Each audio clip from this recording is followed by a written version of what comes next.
Jacques Attali, il y a 6-7 ans, dans une brève d'histoire de l'avenir, vous inventiez le concept de l'hypersurveillance. Vous disiez que bientôt, on serait tous surveillés et qu'on s'auto-surveillerait. Est-ce que là, avec les révélations sur la NSA, vous estimez que là, ça y est, on est dans l'hypersurveillance? Cette surveillance de la NSA s'inscrit dans un contexte beaucoup plus vaste. D'abord, ça fait très longtemps que les hommes s'espionnent les uns les autres. Depuis l'Antiquité, il y a de l'espionnage. On peut dire même que le marketing a été une généralisation de l'espionnage où chacun veut savoir comment les gens se comportent. Puis ensuite, comme on a voulu des produits sur mesure, il a fallu faire du marketing sur mesure, donc forcément connaître un peu plus les goûts des gens. Et progressivement, il y a un mélange qui se fait entre l'espionnage au sens politique et l'espionnage ou la surveillance au sens commercial, et même plus largement au sens de la santé, puisque pour la santé, il faut connaître votre état de santé. Et pour pouvoir vous assurer et avoir une assurance sur mesure, il faut connaître en détail l'évolution de votre santé, la façon de vous comporter, si vous buvez, etc.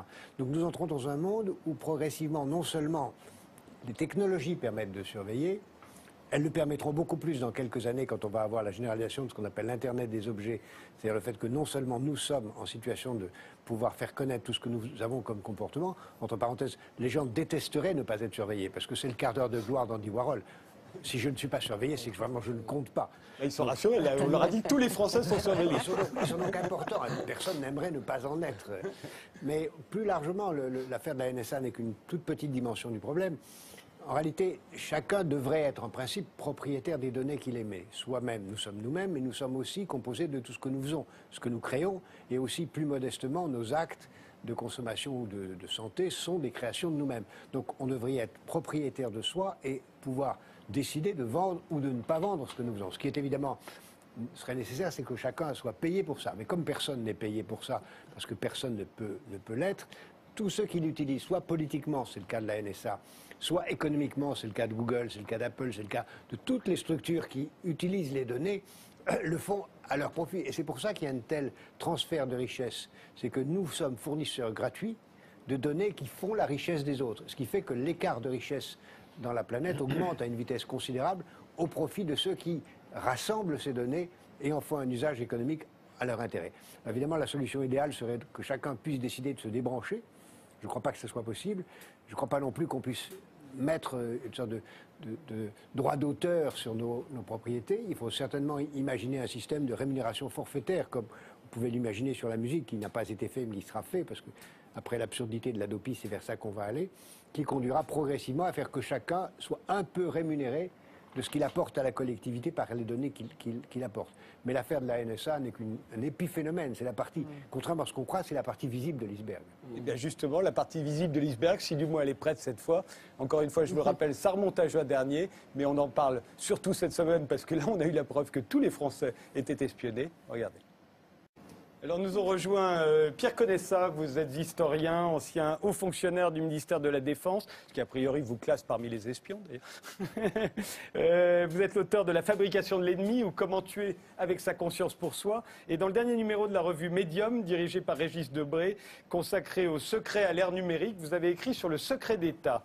Et puis Louis Caprioli, de 1998 à 2004, vous avez été sous-directeur chargé de la lutte contre le terrorisme à la DST, qui est devenue depuis la DCRI. Vous êtes aujourd'hui conseiller d'un groupe qui analyse, ou plutôt qui aide les entreprises, les protège quand elles s'installent à l'étranger, on va le dire comme ça. Est-ce que vous croyez à la surprise et à l'indignation des chefs d'État qu'on vient d'entendre là Alors l'indignation, oui, je l'entends bien, mais je pense que c'est une indignation hypocrite. Parce que si un chef d'État ignore que la NSA, c'est-à-dire les organismes qui dépendent de la NSA aussi, c'est-à-dire la CIA, la DEA, le Trésor américain, écoutent tout le monde, c'est à désespérer. Ça veut dire qu'il ne lit jamais, ou son entourage ne lit jamais les notes qui lui sont communiquées par la DGSE, par la DCRI. Il ne films américains qui non, soyons plus sérieux. Hein, il a des services officiels. Et d'ailleurs, le président, comme tous les autres présidents, dispose de quoi? De téléphones cryptés. Donc ils sont avertis que leurs communications peuvent être interceptées. Et c'est pour ça qu'ils ont ces fameux téléphones. Est-ce que nous-mêmes, nous faisons la même chose?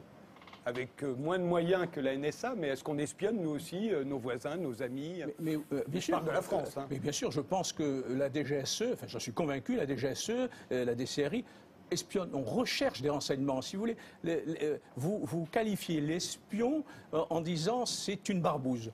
Non, l'espion, c'est quelque chose de noble, pour moi. Si vous voulez, c'est quelqu'un qui défend les intérêts stratégiques du pays. Et d'ailleurs, les Américains l'ont bien compris, parce qu'après Desert Storm, en 1990, ils ont décidé de faire quoi? Economy Storm. Et donc, ils ont décidé que les espions américains, que ce soit Warren Christopher, que ce soit les patrons de la CIA, allaient défendre les intérêts économiques des Américains en espionnant les étrangers pour défendre les intérêts stratégiques, économiques, financiers des États-Unis d'Amérique. Pour une raison très simple, les Américains ont été largement espionnés par les Français, les Israéliens. Les Israéliens ont de leur un membre, un agent qui, depuis 1987, est dans les prisons américaines, Pollard, qui espionnait au profit des services de renseignement militaire israéliens. Donc les Américains savent ce que c'est que l'espionnage et savent qu'ils sont eux-mêmes espionnés. Ce qui a changé, Pierre connaît ça, ce qui a changé, c'est qu'on a toujours espionné tout le monde, mais ce qui a changé, c'est les moyens technologiques. Aujourd'hui, on a un véritable moyen de surveiller tout le monde. Oui, effectivement, c'est l'échelle technologique qui, effectivement, permet d'avoir une surveillance aussi globale. Alors, on n'a jamais surveillé tout le monde, c'était pas possible. D'ailleurs, ça n'a aucun intérêt de surveiller tout le monde. Et même aujourd'hui, je suis sûr que la NSA doit être une espèce d'immense taupinière dans laquelle vous avez des millions d'informations qui sont difficilement utilisables si on ne sait pas qui on surveille, dans quel but. Si effectivement on est dans une opération d'intelligence économique, on va surveiller une entreprise particulière sur un marché donné pour savoir quels sont les concurrents. Mais si on surveille le président Hollande ou Mme Merkel, je suppose que ce n'est pas pour de la lutte antiterroriste. Vous imaginez bien que si le président Hollande avait su que le président Obama allait changer d'attitude sur la Syrie, il ne se serait probablement pas retrouvé en terrain comme ça découvert, comme il l'a été. Donc vous voyez l'intérêt du renseignement politique. Donc on est sur une gamme, une palette où effectivement il y a quand même des individus qui sont plus ciblés que d'autres. Hélène Vasilina, l'Amérique se retrouve au banc de l'accusation, accusée d'espionner ses alliés, à la fois les chefs d'État, les entreprises, les particuliers. La NSA aurait collecté toutes les communications téléphoniques des Français depuis 2 mois. Qu'est-ce que vous dites de ça quand on... Moi, je dis que ce n'est pas nouveau. Je rejoins monsieur Attali aussi, qui a dit que, voilà, ce n'est pas nouveau. De toute façon, l'espionnage fait partie intégrante d'une politique de sécurité nationale. Nous avons des informations publiques qui indiquent que depuis 1978, suite aux écoutes de Watergate, écoutez, ça a commencé avec le Pfizer Court, etc. 2001, il y a eu donc un mandat où on pouvait espionner, écouter sans devoir demander quoi que ce soit, au nom de la sécurité nationale, n'est-ce pas? Et ensuite, chercher les terroristes là où ils se trouvent d'ailleurs. Donc, ce n'est pas nouveau. Tout le monde, c'est vrai, je vous rejoins, c'est dire qu'on est hypocrite à savoir, oh là là, on m'écoute, mais c'est pas nouveau. Ce n'est pas nouveau. Alors, si c'est pas nouveau, pourquoi est-ce que ça choque tant de gens? Jérémy Zimmerman. Il y a quand même là, il y a une vraie forme d'hypocrisie quand on voit les États-Unis se défendre en disant d'abord, ne nous inquiétons pas parce que ça ne concerne que les citoyens non américains, soit 98 et quelques % de la planète. Et d'ailleurs, c'est peut-être faux. C'est sans doute faux quand on voit l'espionnage d'AT&T aux États-Unis. Vous voulez dire que la NSA espionne aussi les citoyens américains? Évidemment, on nous disait qu'il y avait. C'était 1972, ça a commencé bien plus tôt. On nous disait qu'il y avait 51% de chances que les gens soient non américains à partir du moment où on commençait à les espionner, c'est-à-dire lancer une pièce pile ou face plus 1%. Donc il y a une hypocrisie crasse où on nous dit voilà, c'est que les non-américains et c'est que pour des raisons de sécurité, ce que vous venez de dire à l'instant, sauf qu'on vient de voir que c'est Petrobras tout entier, que c'est Alcatel-Lucent, que c'est des grandes entreprises et qu'il s'agit aussi d'espionnage économique. Et donc quand on justifie des textes législatifs en faisant peur à ses citoyens, en disant on va tous mourir sous le coup des bombes d'Al-Qaïda, donc on doit surveiller tout le monde pour nous protéger contre les terroristes, et qu'en réalité on fait de l'espionnage économique et que c'est les citoyens de la terre entière qui se font espionner, bah là il y a un problème. Et le problème, il vient du fait... Attendez, excusez-moi une petite seconde. D'accord. Alors, et donc, si on avait tenu un raisonnement comme ça lors du vote des femmes, la légalisation de l'avortement ou de l'abolition de la peine de mort, vous comprenez qu'on n'en serait pas où on est aujourd'hui. Que tout le monde le fait, ce n'est pas une justification morale pour quoi que ce soit. Mais il y a une chose sur laquelle il faut revenir ici, c'est pourquoi c'est un problème d'être espionné? Parce qu'on part comme ça, l'espionnage. La protection de la vie privée, c'est un droit fondamental. Eh bien, pourquoi c'est un droit fondamental? C'est un droit fondamental parce que lorsque vous savez surveiller, vos comportements changent. Vous n'allez pas vous exprimer de la même façon, dire mon patron est un con, on est gouverné par des bananes. Vous n'allez pas vous exprimer de la même façon, vous n'allez pas faire usage de votre liberté d'expression de la même façon. Pareil, vous n'allez pas aller à une réunion d'un parti politique, vous n'allez pas appeler votre médecin pour demander un avortement ou une opération d'ici ou là, si vous savez espionner. Donc la protection de la vie privée, c'est essentiel à toutes les couches d'une société démocratique. Ensuite, lorsque vous dites « Oh, ben moi, de toute façon, je m'en fous, j'ai rien à cacher » ou alors « C'est mes 5 minutes de gloire à la sauce Warhol », il y a quelque chose qu'il faut prendre en compte. C'est que lorsque vous protégez vos communications, vous protégez aussi les communications de ceux que vous aimez. C'est-à-dire, c'est vos enfants, par exemple, qui un jour auront à demander un boulot ou à entrer dans une administration. C'est vos amants si vous trompez votre mari ou votre femme. C'est vos sources si vous êtes un journaliste. Et donc la protection de la vie privée, c'est un écosystème. Et là, on le voit aujourd'hui en parlant à des journalistes. Vous comprenez que tout le monde se dit « Ah là là, c'est vrai, on a un problème ». Parce que si un jour, tout le monde sait qu'en allant contacter un journaliste pour lui envoyer des documents, pour lui dire qu'il y a un gouvernement qui est en train de mentir ou un patron qui commet des crimes, si tout le monde sait qu'il va se faire pincer, alors les sources vont se tarir. Et des journalistes feront plus de scoop. Et du coup, il n'y aura plus d'argent pour eux. Voilà. Jacques Attali ? Oui, on est parti sur une partie de la conversation seulement qui est la surveillance par les États, la raison d'État. Oui, après, on verra les entreprises. Oui, mais ça n'est qu'une toute petite partie et c'est inséparable du reste. Parce que si on se scandalise à juste titre contre l'espionnage d'État, il ne faudrait pas accepter le reste, c'est-à-dire la gigantesque machine en place, qui est une surveillance beaucoup plus vaste, beaucoup plus profonde, beaucoup plus acceptée. C'est celle dont je parlais en disant le plus grand système de surveillance de tous les temps. Mais restons...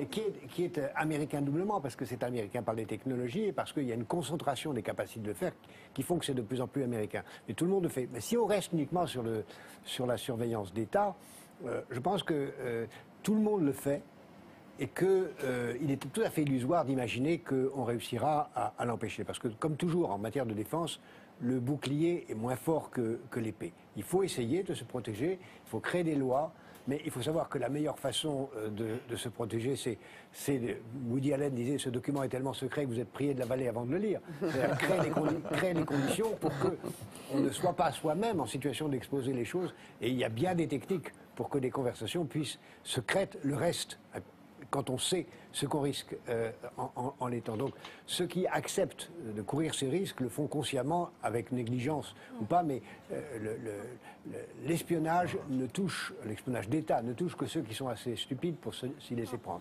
Le reste de l'espionnage global de notre société, ça c'est un engrenage qui ne fait que commencer, dans lequel l'Internet des objets va jouer un rôle énorme, c'est un tsunami qui arrive, et qui fera que ce dont on parle maintenant est dérisoire au regard de ce qui nous attend. Alors restons sur l'espionnage d'État pour l'instant. Flore Vasseur. Oui, enfin, moi je suis un petit peu surprise de vous entendre dire que les personnes sont conscientes d'être espionnées ou quoi que ce soit. Je crois qu'il y a juste un énorme problème, c'est qu'il n'y a aucune, le citoyen moyen n'a aucune information sur la façon dont sont utilisées ces données et quels sont les moyens pour que lui-même se protège. On fait des cours de sensibilisation à Internet pour ne pas aller toucher du contrôle parental ou des choses comme ça.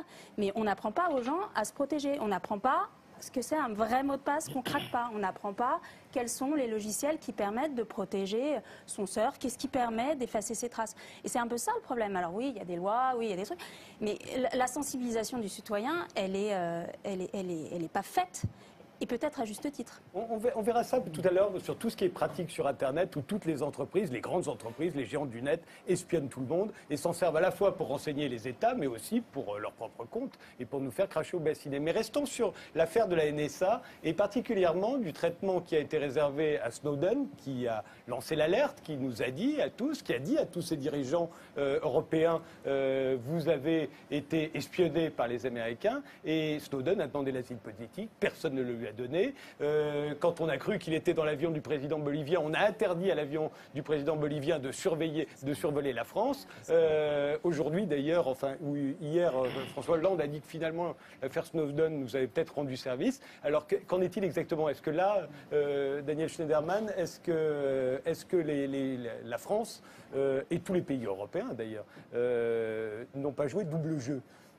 Ça, je ne sais pas s'ils ont joué double jeu. Ce qui est frappant depuis le début de cette histoire, c'est le caractère toujours timoré des réactions françaises par rapport aux États-Unis dans l'affaire Snowden et tous ces développements. Depuis l'histoire effectivement de l'interdiction de survol, là, qui est absolument hallucinante. On n'a toujours pas su exactement ce qui s'est passé. C'est sans doute le haut fonctionnaire de permanence à Matignon cette nuit-là. Mais enfin, est-ce qu'il n'a pas demandé en haut lieu si l'avion de Snowden pouvait survoler la France? C'était l'avion du président l'avion supposé, pardon. L'avion dans on a lequel interdit on au supposait... président bolivien de Voilà. survoler notre Oui, espace non, mais bien aérien. sûr. Non, mais alors, de là, si vous voulez, jusqu'à la réaction ces derniers jours de Hollande aux révélations qui sont quand même je veux dire, c'est extraordinaire d'avoir appris ça, de l'avoir appris avec ce degré de précision, l'ampleur du phénomène de l'espionnage, etc. Et qu'est-ce qu'on fait? On appelle timidement Obama, on lui demande alors, mais alors est-ce que c'est bien vrai que? Mais non, pas du tout. Ah bon, bah ça va. Bon, et puis ensuite on va discuter à 28. On fait quelque chose? Non, on fait rien. Il y en a deux qui sont plutôt pour faire un truc, puis les autres non. Enfin, je veux dire, je ne sais pas ce que craint la France. Enfin, tout ça donne quand même l'impression que la France craint quelque chose, craint de déplaire aux États-Unis. On ne sait pas très bien pourquoi, d'ailleurs. On ne sait pas exactement de quelle rétorsion on a peur. Tout ça est quand même, vu de l'extérieur, très étonnant. Au sommet qui vient de se terminer, il y a eu une réaction conjointe franco-allemande très forte. Mais ce sont les Anglais qui se sont opposés absolument à ce que le sujet soit mis à l'ordre du jour. Très forte, on a dit, monsieur, on n'est pas très content. Voilà. Les Français et les Allemands auraient voulu que ça soit à l'ordre du jour, et en particulier que ce soit intégré au ce qu'on appelle le paquet numérique qui était en discussion hier matin. Mais les Anglais eux-mêmes sont, de ce point de vue, des représentants des États-Unis sur le continent européen et ont pour l'instant décidé de représenter les intérêts américains en Europe. On est quand même dans une hypocrisie absolument fascinante quand même. Interdire à un avion présidentiel de survoler le territoire, même pas de se poser. Le dernier épisode, c'était quand les Américains ont bombardé la Libye. Vous vous souvenez, en 89. C'est un petit peu plus compliqué parce qu'on croyait qu'il y avait deux avions. Ouais, et donc on pensait que Snowden était dans un deuxième avion. Mais qu'il y en ait deux ou qu'il y en ait trois, ça reste d'une indignité absolue. Et je rappelle quand même que Snowden n'est pas le premier cas. Il y a encore Assange qui est toujours dans une ambassade à Londres, enfermé, avec Scotland Yard devant la porte, alors que Assange a contribué aussi à révéler des ignominies fantastiques. Donc on est dans une situation où, en tant que démocratie, si vous avez un whistleblower, si vous avez quelqu'un qui vous raconte ce qui se passe dans les services de renseignement, il faut qu'il aille chercher sa liberté en Russie ou en Chine. Donc où sommes-nous exactement? C'est effectivement ce qui a fait. C'est un commentaire de Vladimir Poutine. D'ailleurs, on va regarder dans le cas d'Assange. Snowden, lui, est réfugié en Russie. Et Assange, ben voilà ce qui lui est arrivé. Et donc ça fait 16 mois maintenant, 16 mois que Julian Assange est dans l'ambassade d'Équateur à Londres et qu'il ne peut pas sortir. Un mot, Jérémy Zimmerman? C'est mon ami, donc je suis forcément partial en disant ça. Je vais le voir régulièrement et il est comme un lion en cage. Il est véritablement dans une espèce de prison dorée. Alors évidemment, il y a plein de choses à faire et Wikileaks continue de publier des matériaux. Mais quand vous y pensez, Assange à l'ambassade d'Équateur, Chelsea Manning en prison, Edward Snowden qui peut plus remettre... Chelsea Manning qui s'appelait à l'époque Bradley Manning et qui était la source des câbles diplomatiques et de la vidéo Collateral Murder où on voyait des soldats américains assassiner des enfants et des journalistes en Irak en rigolant.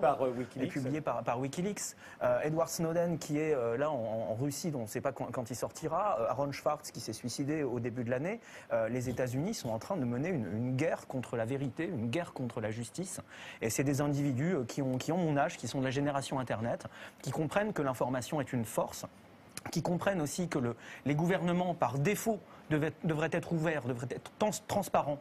Les personnes publiques, les servants de l'État sont des gens qui, par défaut, devraient avoir leurs activités publiques, alors que les individus sont des personnes privées, sont des personnes qui devraient avoir le droit au respect de leur vie privée. Et ce qu'on voit, en fait, c'est l'inversement. Ces valeurs-là, c'est une inflation du secret pour aller cacher des crimes et des mensonges. Et quand des citoyens prennent leur courage à deux mains, et vont exposer la vérité, et ben voilà, ils sont pourchassés par les États-Unis. Il ne manquerait plus qu'un drone leur tire dessus. Oui, Caprioli, l'ancien directeur de la DST.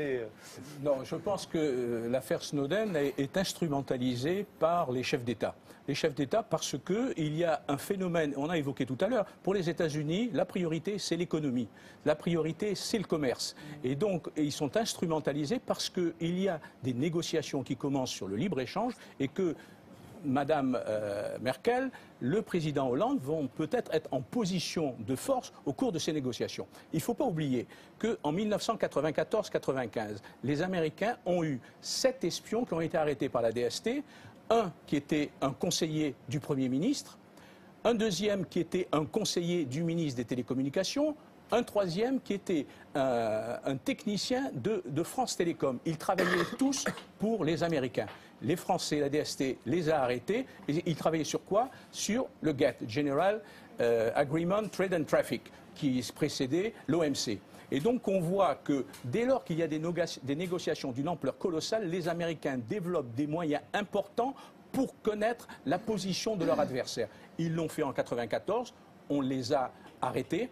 Puisque l'ambassadrice Harrison a été convoquée par Charles Pasqua en demandant le rappel de 5 personnes. Et fait amusant, au mois de février à la même époque, le banquier Roitine était décoré par le président Mitterrand en parlant, avec humour je suppose, des bonnes relations et de l'amitié franco-américaine pendant les mêmes événements. Et ce que l'on constate maintenant, c'est exactement la même chose. On est dans un rapport de force entre l'Europe et les États-Unis. La NSA a toujours eu cette image de grande agence de renseignement, plus puissante que la CIA. Et effectivement, déjà, oui. Non, la NSA ne travaille au profit que de la CIA, du Trésor américain, du FBI, de la Drug Enforcement Administration. Et si vous voulez, toutes ces informations, on l'a bien vu encore dans les révélations du Monde, un haut fonctionnaire a remis son carnet d'adresses à la NSA. La NSA, quand elle a été créée, elle avait 0. Et donc ce sont toutes les administrations qui ont des plans de renseignement. Parce que tout ça sont des recherches qui sont peut-être énormes, mais ça s'inscrit dans un plan de renseignement économique, scientifique, politique, diplomatique. C'est vraiment des recherches fines. Alors bien sûr, c'est une masse considérable d'informations qui sont récoltées, mais c'est comme le font les services français. C'est-à-dire que les services français reçoivent des missions qui sont un plan de renseignement et chacun essaye de remplir le plan de renseignement en fonction des moyens dont il dispose. Voilà. Il y a quand même une différence phénoménale. Le renseignement à la française, c'est quelque chose qui est un petit peu ciblé. Là, avec les États-Unis, on a vu que c'est un renseignement qui est à l'échelle de toute la planète. Et le général Keith Alexander, le chef de la NSA, il y a quand même un changement dans l'histoire. Quand il est arrivé au chef du renseignement militaire en Irak et qu'il a dit, bon, on arrête avec les méthodes traditionnelles, maintenant on prend tout. Il est arrivé en Irak, il a dit on prend toutes les données, toutes les communications de tout le monde. Et quand il est arrivé à la NSA, il a poursuivi cette doctrine-là. C'est une espèce de doctrine paranoïaque qui a pris le pas sur l'espionnage. Je suis entièrement d'accord avec ce que vous avez dit tout à l'heure et votre colère, je la partage totalement. Mais juste un point de fait, et sans trahir des secrets d'État que j'ai pu avoir à connaître, la France, avec ses moyens technologiques qui sont très inférieurs à ceux des États-Unis, aussi tape très large. La France n'a pas Google et Facebook et voilà, Apple exactement. et Microsoft. Elle ne dispose pas des mêmes moyens techniques. Mais si elle pouvait, elle ferait la même chose, et elle fait la même chose avec ses moyens beaucoup plus modestes, où elle tape très large, et je n'en dirai pas plus, pour essayer d'obtenir des informations. Et tout le monde a fait autant. C'est comme ça. Gilles Babinet, les géants du net sont accusés de fournir des informations à la NSA. Oui, je crois que c'est important d'essayer d'avoir un débat qui soit le moins manichéen possible, parce que ces enjeux sont des enjeux de civilisation, au-delà d'être des enjeux d'espionnage. C'est-à-dire que évidemment, il y a des nouvelles technologies en matière d'espionnage et qui nous interpellent sur le fait qu'on puisse être très massivement espionné. Nous autres, qui sommes des citoyens moyens, on ne peut que faire de la spéculation sur ce que l'on voit. Mais je crois que néanmoins, on peut poser quelques grands principes qui me paraissent importants. Le premier d'entre eux, c'est que pour moi, il y a un choc tectonique entre deux mondes, qui sont le monde des États tels qu'ils ont fonctionné jusqu'à présent, et puis l'émergence d'une société civile qui dispose de pouvoirs plus importants qu'auparavant, et notamment qui peut avoir des lanceurs d'alerte, et qui a une culture de la transparence. Je pense aux jeunes générations qui, aux États-Unis, se sont manifestées très très nettement en faveur de Snowden, de l'ensemble des personnes dont on vient de parler, en disant c'est normal ce qu'ils ont fait et nous n'acceptons plus la façon dont les États agissent, et les entreprises d'ailleurs, jusqu'à présent. Donc ça, je crois que c'est quelque chose qu'il faut avoir à l'esprit, c'est qu'il y a une évolution technologique d'une part, mais il y a aussi, avec cette évolution technologique, une évolution de la compréhension du potentiel de ces technologies et de la façon dont on doit interpeller le fonctionnement de ces technologies. Et je crois que moi, c'est la première chose qui me paraît importante, c'est que le destin doit rester entre nos mains. C'est-à-dire que les technologies peuvent faire des choses positives et des choses négatives. C'est à nous, citoyens de l'ensemble de la planète, de décider et d'imposer, de faire en sorte que ces technologies ne soient pas, dans la mesure du possible, dévoyées pour se retourner contre nous et participer à la construction de dictatures numériques. Ça. Jusqu'à maintenant, on ne protège que le citoyen de son propre pays. C'est-à-dire que là, les législations ont vocation à être essentiellement nationales. La DGSE n'a pas le droit d'espionner des citoyens français, la CIA n'a pas le droit d'espionner des citoyens américains. Donc, qu'est-ce que nous a montré Snowden? C'est qu'en fait, pour espionner des citoyens américains, il confie la tâche aux Anglais. Et donc, ce sont les Anglais qui espionnent des citoyens américains. Et donc, les Anglais respectent la législation anglaise, mais en aidant les Américains à contourner leur législation américaine. Donc, on est dans un système où aujourd'hui, il n'y a pas de réglementation internationale. Et effectivement, on est dans un système qui, par la masse de la technologie qui a été concentrée par la NSA, on a une capacité à observer beaucoup. Cela dit, je ne voudrais pas qu'on donne le sentiment qu'on observe tout le monde ou qu'on espionne tout le monde, ne serait-ce que parce que les interceptions françaises sont 2 fois moins importantes que les interceptions faites sur les Allemands, ce qui est assez humiliant pour nous. Parce que ça prouve ce que disait le... On intéresse moins la NSA que les Allemands. On intéresse moins la NSA que les Allemands, et probablement à cause des négociations commerciales. Donc, c'est pas vrai, on ne surveille pas, tout le monde n'est pas aussi intéressant, je suis désolé. Oui, Louis Cabriolet. Oui, je voudrais tenter de donner une explication à cette boulimie des Américains à partir de 2001-2002.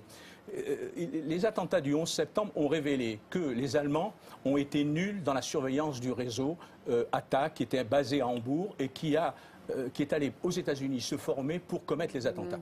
Donc de là, les Américains ont estimé que leurs alliés, leurs amis, ne faisaient pas leur travail. Et donc ils devaient faire eux-mêmes le travail et surveiller tout le monde. Alors c'est vrai qu'ils sont partis sur cette dynamique du terrorisme international, mais comme depuis les années 90, ils avaient décidé que l'économie était la priorité, ils ont espionné l'ensemble de la planète. Mais je crois que cette démarche d'un échec d'un État ami qui n'a pas surveillé, qui ne leur a donné aucune information sur les terroristes qui étaient à Hambourg, qui se sont rendus en Afghanistan, qui ont rencontré Ben Laden, qui sont revenus, qui sont repartis, dont le coordonnateur était basé à Hambourg, qui a rencontré Atta au mois de juillet 2001 avec les attentats. Tout ça, ça a échappé au BND allemand, au BFA allemand. Les Américains ont dit autant surveiller nous-mêmes, faire le boulot plutôt, parce que les autres ne s'occupent pas de notre sécurité. Voilà. Si je peux faire juste un petit point dans cette discussion sérieuse et tragique qu'on a jusqu'à maintenant, il y a quand même aussi des aspects comiques dans tout ça. Je veux dire, quelque part, l'hyper-surveillance, c'est aussi l'hyper-inefficacité. Je veux dire, il faut quand même dire que plus vous récoltez de millions et de millions de données, moins vous savez les traiter. Non mais il faut dire ça. Et moins vous allez les traiter, donc plus il vous faut de gens pour les traiter, plus il vous faut de fonctionnaires, donc plus il vous faut de vacataires, d'intérimaires, plus il vous faut de Snowden, et plus vous avez de Snowden, plus vous avez de chances qu'il y ait de vrais Snowden, c'est-à-dire de lanceurs d'alerte qui à un moment prennent les données et les balancent. Donc je veux bien qu'on prenne tout au tragique. Moi j'ai du mal à prendre, c'est marrant, depuis le début j'ai du mal à prendre toute cette affaire au tragique, parce que je me dis, ils se retrouvent avec leurs millions et leurs millions de données, ils en font quoi? Je veux dire, on va poser la question à Gilles Babinet. Ils en font quoi? C'est juste, il y a eu une audition du général Alexander au Sénat américain il y a 2 semaines. Et c'était pathétique parce qu'il était forcé de reconnaître. Au début, il a commencé à dire voilà, il y a 300 personnes qu'on a identifiées comme étant des terroristes. Et en fait, ils l'ont un peu torturé et il a admis qu'il n'y avait que 2 personnes qui ont vraiment torturé oralement, j'entends bien. Mais il a admis que ça ne marchait pas pour l'instant. Et il a même été question de remettre son budget en jeu parce que ça coûte extrêmement cher.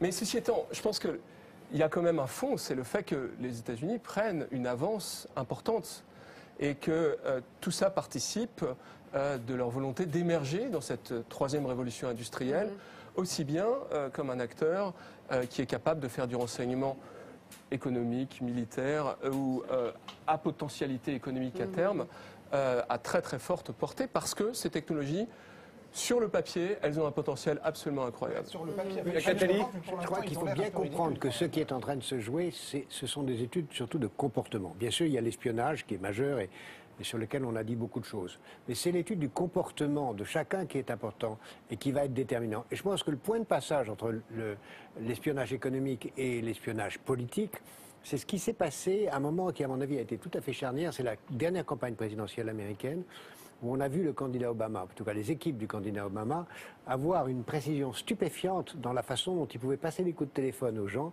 en leur posant, en leur demandant, essayant de les convaincre. En appelant quelqu'un, ils savaient presque tout sur lui. et il lui disait, monsieur, vous conduisez comme ça, vous faites ceci. Et donc, voilà les raisons pour lesquelles, en raison de votre situation sociale, vous devriez voter pour monsieur Obama. Il y avait déjà là un extraordinaire progrès, on peut appeler ça progrès ou pas, mais en tout cas, un saut quantitatif dans la connaissance qui est plus statistique et comportementale qu'individuelle par l'écoute, mais qui revient au même, tellement elle devient précise, qui a permis à un candidat politique, demain à une entreprise commerciale. Oui, parce que les mêmes qui ont fait cette campagne aujourd'hui se consacrent à la publicité d'un certain nombre d'entreprises. Exactement. Et c'est ça qui est beaucoup plus important. Et ce que je pense, c'est qu'on va non seulement aller dans cette hypersurveillance, mais, et c'est peut-être le plus grave, on va aller vers une autosurveillance. C'est-à-dire qu'on va nous charger nous-mêmes de nous surveiller. On a commencé. Et nous allons y trouver du plaisir, nous allons y trouver de l'intérêt. Parce que d'abord, on aime bien qu'on s'occupe de nous. Et ensuite, regardez, même simplement par cette pression qu'on a pour ne pas boire d'alcool, ne pas être trop gros, nous surveillons nous-mêmes notre poids. Et de plus en plus, on va nous demander de nous surveiller nous-mêmes. On va avoir des montres qui contiennent bien plus d'informations, qui seront connectées, d'où l'Internet des objets dont j'ai parlé déjà à plusieurs reprises, qui font que la société va créer les conditions de ce que la Boétie appelait la jouissance de l'esclavage. Le plaisir de trouver une sécurité dans le fait de se contrôler soi-même. Et c'est ça l'engrenage dans lequel nous entrons. Et c'est ça l'engrenage contre lequel il faut lutter pour avoir le droit de se débrancher. Alors justement, sur ces grandes entreprises qui sont accusées à la fois de fournir la NSA, mais aussi de nous espionner pour leur propre compte, bien connais ça. Je crois que Louis Caprioli a remis le processus dans son déroulement historique. N'oubliez pas qu'après le 11 septembre, il y a le Patriot Act, qui est une organisation fondamentale du système pour collecter toutes les informations qui paraîtraient utiles à la sécurité américaine, sécurité au sens large, qui va être ensuite doublée de l'accord SWIFT, dans lequel il va falloir transférer des données bancaires aux États-Unis, en expliquant que ce sont des données bancaires destinées à traquer les transferts d'argent à vocation terroriste. Et puis ensuite, il fallait transférer des données des passagers allant vers les États-Unis, etc., etc. Donc tout ça est justifié par une notion de sécurité et où effectivement on voit bien que ça n'est pas seulement la sécurité antiterroriste. Quand on est dans le domaine bancaire, auquel on va nous opposer le secret quand on veut poursuivre des exilés fiscaux, on se demande effectivement pourquoi ce système aussi fascinant ne nous permet pas de lutter contre le trafic de drogue, d'arrêter les exilés fiscaux et de lutter contre les paradis fiscaux. Donc on est bien dans un système qui a vocation de domination, et de domination surtout économique et technologique, accessoirement de lutte antiterroriste. Et je ferai remarquer, et Louis Caprioli le sait bien, c'est que quand il s'est passé le 11 septembre, les Américains avant nous expliquaient qu'on n'était pas bon puisqu'on avait eu des attentats terroristes chez nous, et eux ils étaient très bons puisqu'ils n'en avaient jamais eu. Et qu'ils ont tout à coup débarqué en France et ils ont demandé qu'on leur laisse les clés pour travailler la nuit sur les dossiers de la DST. Donc on est dans un système où effectivement, il ne faut pas se leurrer, le terrorisme a servi de façade à beaucoup de choses qui n'ont rien à voir avec le terrorisme. Madame Merkel semble le découvrir. Oui, moi je voulais dire que toute cette accumulation de données, ce qui va compter, c'est les technologies qui arrivent derrière, et notamment tout ce qui est algorithme de prédiction. Donc en fait, c'est ce que vous disiez, c'est-à-dire que grosso modo, on va avoir les statuts de chacun, les comportements, les historiques d'achat, de voyage, etc. Et on va être capable de projeter dans l'avenir l'évolution d'une mentalité, l'évolution d'un comportement d'achat, l'évolution d'idées politiques, et c'est ça qui va arriver. C'est-à-dire qu'on va être capable de faire une espèce de mapping de l'évolution de chacun, et ça va être vendu à qui? Enfin, ça va être, voilà, c'est vraiment ça l'enjeu, c'est ces algorithmes qui arrivent derrière et qui pèsent toutes ces variables. Donc là, peut-être que la NSA ne sait pas encore exactement comment utiliser ces données, mais ces archives-là, elles vont être très utiles. Et il les garde pour l'instant. Louis Caprioli, un dernier mot? Non, si vous voulez. Ce que je pense, c'est que cette domination des États-Unis va se poursuivre et que je ne vois pas le frein qu'on pourra y mettre parce qu'ils sont lancés, j'allais dire, dans une dynamique qui est, bien sûr, qui porte atteinte aux libertés. J'en suis tout à fait conscient. Mais personne ne pourra les arrêter. Il y a un projet européen possible qui est très utopique, mais qui aurait du sens si on arrivait au moins à le vouloir. C'est ce qu'on appelle le cloud souverain européen. C'est-à-dire dire les données européennes doivent être mises dans un cloud européen sécurisé, et les Européens doivent en faire une forteresse dont personne n'aurait accès. La réponse universelle. Gilles Binet n'y croit pas. Gilles Binet n'y croit pas. C'est en tout cas un projet très difficile, très difficile, très ambitieux, mais qui à mon avis aurait du sens. Je pense que c'est une... Moi je lis de tout, voilà. Il y a des gens qui disent qu'il faut que les serveurs soient en Europe. Et il n'y a plus de localisation géographique, c'est tout à fait stupide. Ça n'a aucun sens. Et effectivement, je pense que ce n'est pas ce dont vous parliez. En revanche, on aurait, et je crois que ça serait très important, la capacité de faire émerger une norme de sécurité qui serait européenne et qui nous mettrait à l'abri de tout un tas de systèmes d'espions. Et je crois d'ailleurs, et j'ai appelé à ça, qu'on pourrait même envisager qu'il y ait une régulation de cette norme, notamment qu'elle soit accessible au pouvoir judiciaire, sous évidemment toutes les garanties démocratiques qu'on puisse espérer avoir. Mais je crois que ce sont des choses qui sont du ressort du politique, réellement. On va passer, je vous donne tout de suite la parole, mais on va passer au niveau des entreprises, justement. On parle tout à l'heure, depuis tout à l'heure. Elles sont accusées à la fois de donner des renseignements, les grandes entreprises du net, les grandes entreprises américaines, de donner des renseignements à la NSA, mais aussi de nous espionner à chaque fois que nous sommes sur notre ordinateur, sur Internet, et là, pour leur propre compte, regardez. Alors nous ont rejoint sur ce plateau Laurent Alexandre, vous êtes le fondateur de Doctissimo, vous dirigez aujourd'hui DNA Vision et vous êtes l'auteur avec David Angevin de 2 romans d'anticipation, Google Démocratie, paru en 2011, et Adrian Humain 2.0, qui est paru en 2013. Dans ces 2 romans, l'Europe est ruinée et Google est maître du monde. Et Mats Karduner, vous avez été pendant 5 ans, entre 2004 et 2009, le directeur général de Google pour la France et l'Europe du Sud. Depuis, vous avez fondé 55, une entreprise spécialisée dans la collecte, le traitement et l'exploitation des données des utilisateurs du web. Une véritable mine d'or, selon vous. Je crois que c'est votre propre expression. Alors, c'est la première question évidemment et pour vous. Est-ce que les entreprises comme Google ou les autres grands géants du net, est-ce que sont vraiment nos amis ? Du point de vue de l'usager, j'aurais tendance à dire oui, parce que... En dépit du fait qu'ils collectent des données, les interprètent, font monter les prix quand ils voient qu'on est intéressé, tout ce qu'on vient d'entendre dans tous ces nombreux extraits de reportages qu'on a pu voir à la télévision. Moi, je pense que oui, c'est favorable à l'utilisateur. Toutes ces données qu'on collecte en fait, permettent tout simplement de faire un marketing qui est beaucoup plus fin, beaucoup moins intrusif, qui est basé sur des prédictions de comportement. Alors après, la question, elle est toujours la même, c'est en gros de quel côté du fil du rasoir on se trouve entre le côté, je dirais, observation éclairée des comportements pour proposer des offres qui sont plus adaptées, ou bien espionnage ou abus des données personnelles. Et donc ça, c'est une notion qui est très importante. Il faut comprendre comment ça marche d'un point de vue technique. Et dès lors qu'on est dans la collecte de données qui ne sont pas personnelles et qui sont des agrégats et qui permettent de faire des approximations statistiques et de prédire les comportements de manière algorithmique, je pense qu'on est pour le coup vraiment dans un service qui est rendu au consommateur qui est bien meilleur que dans l'Internet qu'on connaissait il y a 15 ans, où grosso modo vous arriviez sur une page, elle flashait de partout avec des publicités qui étaient complètement... qui était très mal ciblé et qui ne correspondait pas du tout à... Là, on voit qu'ils nous connaissent bien, là, maintenant, quand on a la bonne publicité, on se dit, là, ils m'ont bien observé. Mon point, c'est de dire, est-ce que vous préférez, quand vous allez sur Amazon, qu'on vous propose des produits qui sont dans la mouvance de ce que vous avez consommé jusqu'à présent et qui correspondent à vos centres d'intérêt, plutôt que n'importe quoi? Moi, je pense... choisir. Est-ce que vous ne pourriez pas choisir tout simplement d'être surveillé et d'avoir en retour de cette surveillance ce bénéfice-là? Parce que quand même ce qu'on a appris avec les révélations de Snowden et sur la NSA, c'est que Google, Facebook, Apple, Microsoft, Skype, Yahoo, etc. sont autant de contributeurs à l'espionnage généralisé de la NSA. On a aussi appris que la NSA a saboté des technologies grand public et des technologies commerciales toutes américaines pour s'assurer de pouvoir lire le contenu des communications. Et là, je reviens sur ce que disait Gilles Babinet. C'est notre rapport à la technologie que l'on doit considérer ici. Jusqu'à présent, on nous vendait du rêve, des coins arrondis, des trucs qui clignotent, qui vont très vite. Tout est joli, tout est sympa. Et on se disait, voilà, ces machines sont nos amis, comme quand on était petit, qu'on avait cet Amstrad, qu'on pouvait ouvrir et regarder à l'intérieur comment ça fonctionnait. Sauf qu'en réalité, ces machines sont devenues des mouchards qui travaillent à notre insu. Et personne, même les ingénieurs les plus qualifiés, sont en mesure de dire quelles données sont collectées, quelle précision pour les profils. Et on se retrouve avec, dans nos poches, dans nos vies, des machines qui sont des espions. Et donc, il ne s'agirait pas juste d'inventer un nouveau standard de chiffrement à mettre aux mains des citoyens. Il y a un seul type de technologie qui garantit qu'on puisse les contrôler en tant qu'individu, c'est le logiciel libre.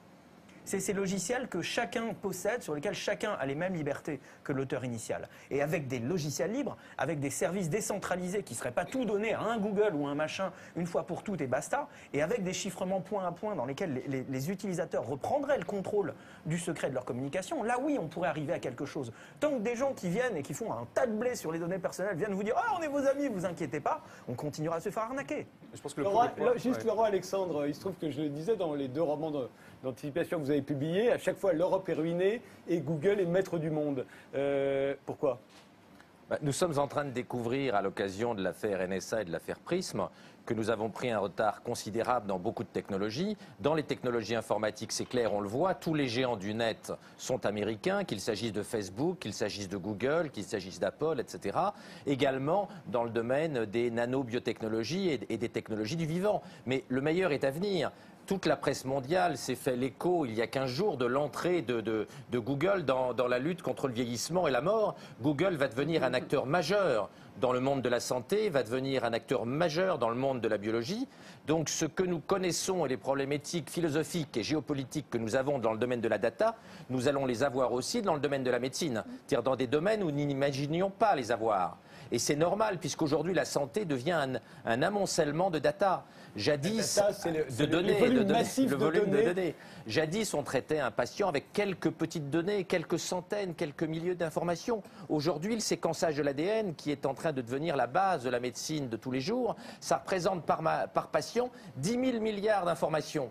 Il y a une énorme prime pour des géants comme Google, qui sont des spécialistes de ce qu'on appelle le big data, c'est-à-dire de la gestion de beaucoup de données. Il y a une prime énorme. Et donc le champ des géants du net américains va s'étendre au-delà des limites que nous connaissons aujourd'hui. Et la prochaine entrée, la prochaine victoire des géants du net, c'est leur entrée dans le monde de la santé, comme Google, et puis dans un deuxième temps, dans le domaine de l'éducation, qui va aussi faire sa révolution à l'occasion de l'explosion du big data. Donc nous ne sommes qu'au début des problèmes géopolitiques que nous avons avec les géants du net, et il est regrettable qu'il n'y ait aucun géant du net européen, et que nous ayons laissé le monopole de toutes les technologies du XXIe siècle aux Américains. Gilles Babinet ? Alors, moi, je crois que si on est au cœur du débat, et c'est tout à fait passionnant, j'aurais tendance à dire que je suis un peu d'accord avec tout le monde. Ici, je crois que le cœur de ce qui me préoccupe, moi, c'est le fait que la France, l'Europe, ces pays-là, aient une perception finalement négative de ces technologies. Ces technologies, comme je l'ai dit tout à l'heure, nous offrent un potentiel extraordinaire. On peut, d'un point de vue médical, faire des choses qu'on ne pouvait même pas imaginer il y a encore quelques années. Et je crois que le sentiment que j'ai, c'est souvent, on a tendance à jeter le bébé avec l'eau du bain. C'est-à-dire qu'on se dit, le potentiel de ces technologies est tel qu'on va en limiter la circulation de données le plus possible, on va créer des lignes Maginot, on fait très souvent ce genre de choses, et surtout, on va initier au sein de nos populations l'idée que le progrès est quelque chose qui est négatif, alors que si on sort de cette crise dans laquelle on se trouve, ça sera uniquement grâce au progrès, au développement de l'innovation, de nouvelles technologies. Je crois qu'il faut certes avoir un rapport critique avec les technologies, mais il faut avoir un rapport positif et joyeux. On peut arriver, c'est à nous de choisir notre futur technologique. Et je pense que tout aussi bien en ce que vient de dire Mats, on peut arriver à faire des choses en termes d'expérience. Par exemple, je pense que les apps vont disparaître, les applications dans les téléphones mobiles, parce que quand vous allez arriver dans un restaurant, vous allez avoir automatiquement l'app du menu du restaurant qui va venir sur votre téléphone. C'est plus vous qui allez la chercher. Et pour ça, on va avoir besoin d'avoir un niveau de compréhension de votre comportement qui sera absolument inégalé avec ce que nous avons aujourd'hui. Mais effectivement, il est très facile de tirer parti de ces données pour abuser de vous, soit d'un point de vue marketing, soit d'un point de vue de ce que vous pensez, de vous terroriser d'une manière ou d'une autre. Et je crois que c'est très important qu'on ait une appréhension positive et en même temps un regard critique qui nous amène à pouvoir réguler de la façon la plus optimale possible. Et je ne suis pas sûr que ce soit ce que l'on ait fait jusqu'à présent. Je ne sais pas qui est contre les technologies, hein. Vous dites on. Eh bien, je veux dire, non, mais en France, le séquençage de l'ADN est interdit, par exemple. Oui. On est un des rares pays qui l'a interdit. C'est un exemple parmi d'autres. On a une réglementation entre être contre les technologies et se dire attention, c'est très beau le progrès technologique, mais il faut juste faire gaffe à ne pas faire n'importe quoi. Mais exactement. Il ne faut pas en venir à la conséquence où on fait rien. C'est ce qui nous arrive de faire malheureusement. Est-ce que je peux revenir une seconde à Google ? C'est formidable Google. Je veux dire, moi ça a changé ma vie de journaliste. J'ai commencé, j'étais au Monde, il fallait aller chercher la documentation dans des dossiers, papier. C'était très compliqué, etc. Maintenant, Google, c'est formidable.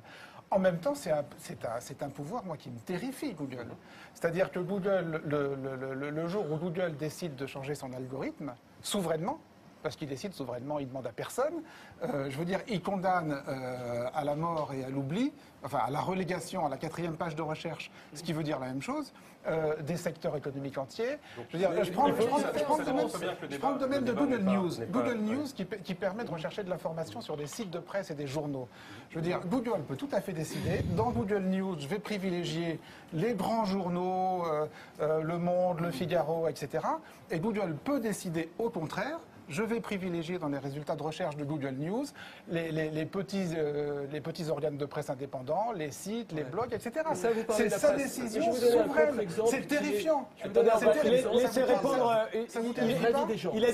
Il a dirigé Google. Laissons-le répondre.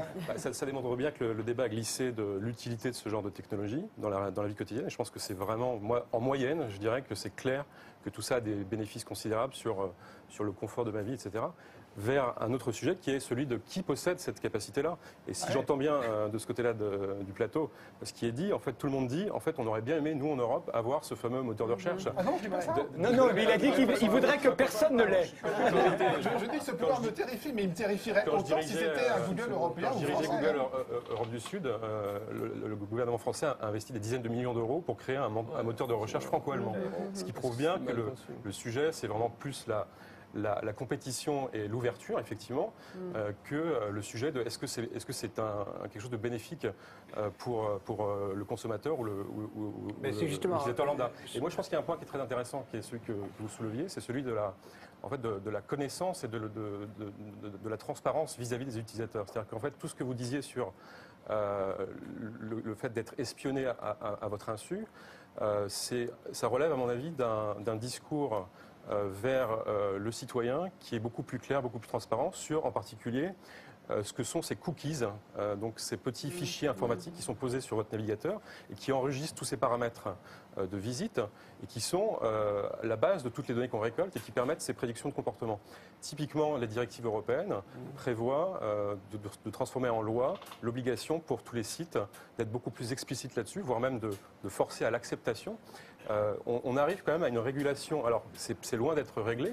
C'est loin d'être réglé, mais l'idée, je pense, c'est d'éduquer les gens et de leur montrer comment ça fonctionne, qu'ils ont un libre arbitre, qu'ils ont le droit de choisir, ils ont le droit d'avoir la possibilité de tout effacer s'ils le souhaitent, et d'être en conscience dans un système qu'ils contrôlent et qu'ils comprennent. Je pense que c'est ça l'enjeu. C'est les mêmes Google, Facebook et compagnie qui ont lobbyé contre ça au Parlement européen. Aujourd'hui, c'est intéressant, j'étais sur le site de l'Élysée, par exemple. La première chose que j'ai reçue, c'est un encart qui disait l'Élysée est sur Facebook, allez voir sur Facebook. Par contre, il n'y avait rien sur l'obligation qui est faite loi de présenter à l'utilisateur une information sur les cookies. Donc même l'Élysée n'est même pas en conformité avec la loi et va encourager les gens à aller sur Facebook qui, pour le coup, collectent des informations qui sont d'ordre personnel. Donc on est dans un paradoxe incroyable. Jacques Attali. De deux choses l'une d'abord. D'abord, les logiciels libres, on pourra en parler longtemps parce que le mot libre est à mon avis très mal adapté parce que les logiciels dits libres sont souvent attachés à une seule entreprise qui s'appelle IBM et qui reste très liée à ce qu'on appelle les logiciels libres. Donc le mot libre est ici très... Le logiciel libre est attaché à personne. Voilà. Si par nature, le mot libre dans les logiciels n'est pas un mot exact. Deuxièmement, Google n'est pas une société monopolistique. Il y a d'autres moteurs de recherche. Et il serait bien d'essayer soit de les développer, soit, si on n'y arrive pas, de prendre conscience qu'à l'échelle mondiale, c'est créer un monopole, qui s'appelle Google. Ce n'est pas encore le cas. Mais si ça le devient, alors il va falloir commencer à penser le monde comme une entité globale et dire si Google est un monopole, ce monopole, il appartient à l'humanité. Il n'appartient pas à des actionnaires. Dans ce cas-là, on le sort de l'économie capitaliste. Et comment on les exproprie? Eh bien, les nationalistes. Comment on fait? De toute façon, on ne sortira pas de cette contradiction qui est celle qu'on vit aujourd'hui et qu'on a vécue il y a un siècle, où on revient vers des économies fermées nationales, où chacun récupère ses données, où on met en place un état de droit mondial. On ne sortira pas de cette contradiction.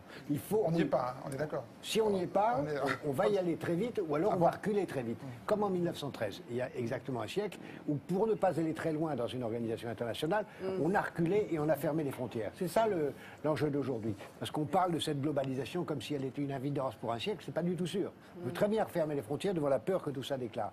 Et si Google s'installe comme Facebook, dans un combat d'ailleurs, parce que Google et Facebook, c'est une bataille à mort, si l'un quelqu'un s'installe dans une situation de monopole, il ne pourra pas rester une entreprise privée parce qu'il deviendra un monopole d'intérêt général. Mais on n'en est pas là. Mais aujourd'hui, je crois que ce qui est très important, c'est de prendre conscience que l'important, c'est de créer une concurrence. Les Européens, s'ils voulaient s'en donner les moyens, pourraient encore, la bataille n'est pas tout à fait perdue. Il y a une bataille qui n'est pas tout à fait perdue, mais qui est en train d'être. Prenez l'exemple de la dernière grande entreprise européenne en matière de technologie de l'information, SAP, une entreprise allemande, qui aujourd'hui n'est plus une entreprise allemande.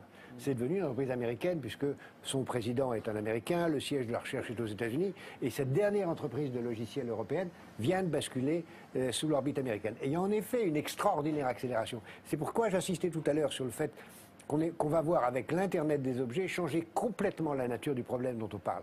C'est-à-dire que tous nos objets, les verres, les tables, les frigidaires, les voitures, vont avoir une adresse Internet et vont communiquer entre eux, indépendamment de nous. Ça va changer l'échelle des choses et on aura des données infiniment plus vastes. Et nous entrons dans une dictature générale de la transparence. Et c'est la question que vous posiez tout à l'heure qui est très importante. Cette transparence, tout le monde la souhaite. Il faut vivre et recréer un état de droit qui soit compatible avec la transparence. Et c'est donc l'éthique de la transparence qu'il faut maintenant reconstruire avec le droit de sortir de cette transparence. Mais l'éthique de la transparence, ça va être maintenant la condition même de la démocratie, parce qu'il n'y a pas de démocratie sans transparence. Et la transparence devient une nécessité avec, évidemment, le droit pour chacun d'entre nous d'en sortir. Il ne faut pas mélanger transparence et protection de la vie privée, monsieur Attali. La transparence, c'est pour les États, pour les individus. On parle de la protection de la vie privée. Protection de la vie privée dans les limites de ce que la vie privée ne peut ne pas gêner la vie des autres. La transparence n'a pas à être imposée. C'est un droit fondamental que la protection de la vie privée. La transparence, c'est pour les États. Point barre. Et excusez-moi de vous contredire, mais la liberté pour les logiciels, c'est un vrai concept et c'est quelque chose qui existe. Un logiciel libre, c'est un logiciel sur lequel tout le monde a les mêmes libertés que son auteur original. Tout le monde peut le copier, l'utiliser, le modifier, distribuer ses modifications. Et ce que ça veut dire, c'est que chacun a le potentiel de comprendre comment il fonctionne et de le faire fonctionner mieux. C'est-à-dire que chacun peut contrôler la machine. Non, non. Ce que ça veut dire, c'est contrôler la machine plutôt que se laisser contrôler par elle. Et s'il y avait du courage politique et des politiques industrielles ambitieuses au niveau européen, c'est ça qu'on irait faire. C'est des logiciels libres qui appartiennent à tout le monde, qui servent à tout le monde et que l'on peut utiliser contre les Google, contre les Facebook, pour se protéger. C'est avec ces logiciels libres de chiffrement et seulement cela qu'on pourra garantir que ça ne va pas être un système de justice en France ou au Kazakhstan ou à la NSA qui pourra y avoir accès à notre insu, comme c'est le cas avec Microsoft, Apple, Skype, etc. Mais des vrais logiciels de chiffrement que chacun pourra utiliser pour protéger ses communications. Reprendre le contrôle de nos communications, c'est tout simplement impossible. Contrôler la machine plutôt qu'être contrôlé par elle. Si vous dites que c'est impossible, c'est qu'on a perdu face à la technologie. C'est un enjeu de société absolument fondamental. Nous devons reprendre le contrôle des machines. C'est un enjeu fondamental. Mais si vous laissez chacun avoir le pouvoir de contrôler sa confidentialité, alors vous rendez impossible un état de droit. Je crois que vous ne savez pas comment fonctionne un ordinateur. Je crois qu'il y a un aspect qui va à la fois répondre à votre point sur notre appréhension de la modernité. Apple et à Microsoft. Je pense soit je contrôle mon ordinateur, soit je laisse Microsoft et Apple le contrôler. Si, c'est ce qu'a montré les révélations de Snowden. C'est exactement ce qu'ont montré les révélations de Snowden. C'est une question de contrôle, c'est une question de confiance, c'est une question de liberté. Pas seulement de l'ordinateur, du téléphone. Bien sûr, le téléphone est un ordinateur. On peut recouper des gens avec des données anonymisées. Je peux avoir une base de données de tous les gens qui fument la pipe, qui ont des chaussures marron et qui se lèvent entre 4h et 5h du matin, et je peux retrouver quelqu'un comme ça. C'est des données anonymisées.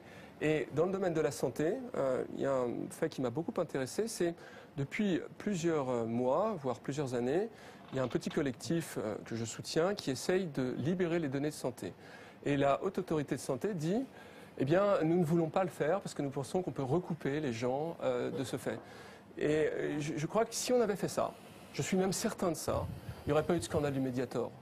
Donc je crois qu'on ne peut pas avoir de posture religieuse à cet égard. Moi je crois qu'il y a un moment où il va y avoir nécessairement une zone de frottement, notamment avec les grandes données, entre les données, ce qui est du domaine du strictement privé et de l'intérêt collectif. Et je crois qu'il faudra à ce moment-là adopter une régulation ex ante, c'est-à-dire regarder ce qui se passe, ou alors dire on interdit tout.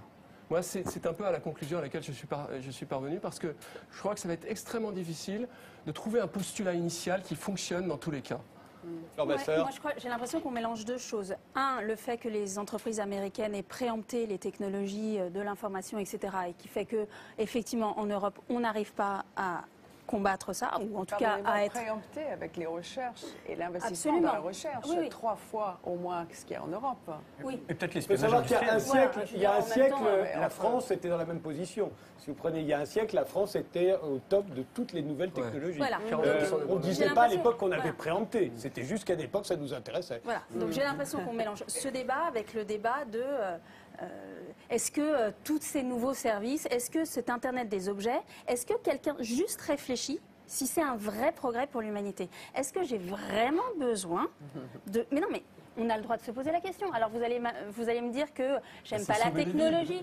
Les gens du Mediator vont vous répondre. Mais attendez, excusez-moi, le Mediator, vous instrumentalisez une Non, cause je vous assure, Bah non, la je suis démonstration a désolée. été faite, je peux vous assurer, ils auraient pu être sur ce plateau, j'ai eu des discussions avec des scientifiques et des médecins qui m'ont démontré que les bases permettaient de démontrer statistiquement l'évidence du dysfonctionnement de ce Une personne médicament. toute seule a mis des années à se faire entendre. Donc Non, non, excusez-moi. mais la base je veux dire, le croisement des bases de données aurait permis il y a déjà de nombreuses années de voir l'anomalie sur le Mediator, sauf que le croisement des bases de données était interdite. Voilà. Et il y a des années qu'on aurait identifié l'affaire du Mediator, Donc, qu'on avait ce pu serait croiser intéressant d'avoir les un malade différentes du bases de Mediator données qui sur le plateau. existent, Vous savez bien sauf que aussi, c'était bloqué c'est le pour même des raisons argument légales. qu'on utilise pour arrêter les serial killers. On dit si on croisait toutes les données, on arrêterait plus vite les serial killers. Merci. Et ce qui est vrai. Mais c'est factuellement vrai dans l'affaire du Non mais Mediator. je veux dire, sous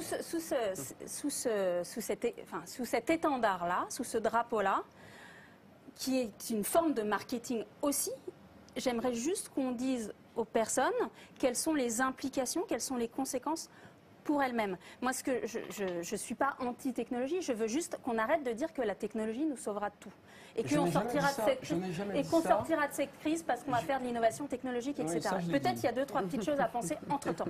Mais voilà, donc je voulais juste rappeler ça et que, effectivement, cette espèce de fuite en avant au big data, je pense qu'elle a besoin d'être pensée, elle a besoin d'être encadrée et elle a besoin, effectivement, de faire émerger des solutions qui sont du type logiciel libre et qu'il faut faire très attention à toutes ces personnes qui vous vendent des nouveaux services. n'en est pas moins vrai Facebook que la est quand France est un même... pays Facebook, qui, je vous ai dans pas plein coupé la de parole, domaines- monsieur, excusez-moi. Je vous en prie.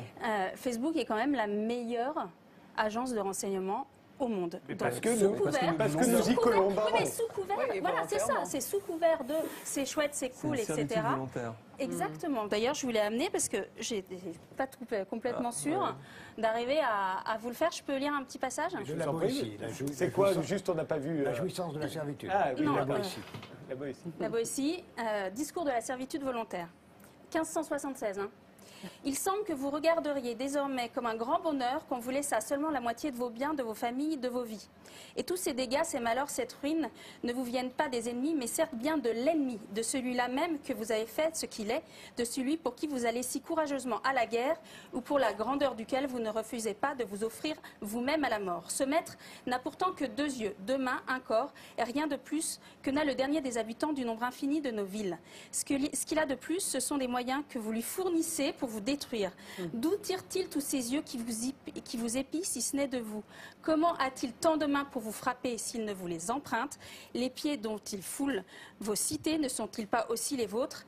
A-t-il pouvoir sur vous qui ne soit de vous-même? Comment oserait-il vous assaillir s'il n'était d'intelligence avec vous? Moi, je veux juste qu'on informe les gens sur les conséquences. Justement, on va s'intéresser maintenant aux réseaux sociaux, à tout ce que nous mettons sur Internet. Dernière question, Hélène Vasilina. Est-ce que toutes ces questions sont des questions d'Européens dépassés par la technologie ou les mêmes questions se posent chez les Américains? Je veux juste jeter quelques chiffres. Par exemple, entre 1999 et 2003, donc avant les attaques de 2001, que les États-Unis avaient investi dans les nanotechnologies, des biotechnologies, des technologies informatiques sur les informations, à l'ordre de 34 milliards de dollars. Après 2001, donc en 2003, on a triplé ça à 94 milliards de dollars. Or, en Europe, pour la même période, nous avions 9,7 milliards et à peine doublé à 15,7 milliards. Donc l'investissement n'est pas le même, l'envergure n'est pas le même. D'où l'importance d'investissement. Il faut dire aussi, vous le savez très bien, que la France est la première en recherche fondamentale. Donc nous avions une grande communauté de scientifiques, des très bons centres de recherche, etc. Mais il ne faut pas avoir peur de la technologie et rejoindre mes collègues. C'est vrai, il faut vivre avec les technologies. Et Jacques Attali a tout à fait raison de dire il faut aller en avant et ne pas se fermer. Et je veux juste rajouter que le timing de cet incident Snowden me paraît opportun. Pourquoi? Parce que nous allons, il y avait un monsieur qui était sur le plateau tout à l'heure qui l'a dit, International Trade and Investment Agreement, donc entre l'Europe et les États-Unis. Qui a peur de cela? Je vous demande, puisque le timing de cette révélation Snowden qui est sortie a dit tiens, NSA, attention, Merkel, etc. On se demande pourquoi ça sort maintenant. Or, on le sait. Comment? C'est un complot? Pardon? C'est un complot, Snowden? Enfin, je veux dire, Snowden a été manipulé Écoutez, par... les informations aux États-Unis sont publiques sur certaines informations, ce qui a fait le NSA, le Patriot Act, le Protect America Act, et tout ça, tout cela est public. Quand Snowden part à Singapour et fait des fictions, c'est quelqu'un l'a manipulé, il a obéi à... D'après madame, il aurait obéi à un complot européen pour saboter la négociation avec les Américains. J'ai dit ça, je dis pas, c'est lui.